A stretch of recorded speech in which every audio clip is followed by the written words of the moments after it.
পারছেন আদালত কতটা চাপ দিয়েছে বিচারপতিদের, রাত দিন তারা কাজ করছেন। তবে সুপ্রিম কোর্ট নিশ্চিত করবে যে গণতান্ত্রিক অধিকার যেন সুনিশ্চিত করা যায়, ভোটারদের অধিকার যেন সুরক্ষিত থাকে।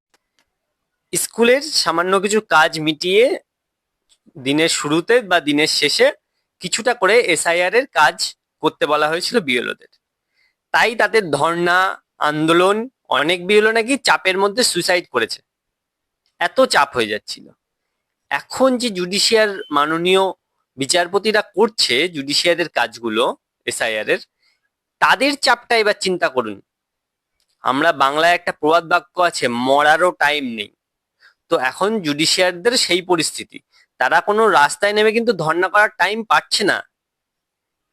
তাহলে এটাকে বলে চাপ। তাদের ভোটের নির্ঘণ্ট ঘোষণা হয়ে গেছে, তাদের সঠিকভাবে তাড়াতাড়িভাবে কাজ করতে হবে, রাত নেই দিন নেই, খাওয়া নেই দাওয়া নেই, তারা কিন্তু অনবরত কাজ করে যাচ্ছে। এই যে বিএলওরা ধর্ণা করার টাইম পাচ্ছিল এসআইআর এর কাজের চাপের সত্ত্বেও, তারা যে তৃণমূলের দলদাস এটা কিন্তু বোঝা যাচ্ছে।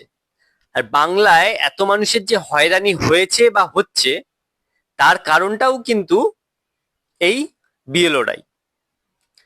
বিএলওরা বলতে পারেন, বা তৃণমূলের যারা লিখে টিকে দিয়েছে, নাম ভুলভাল করে দিয়েছে, তারাও কিন্তু একরকম দায়ী।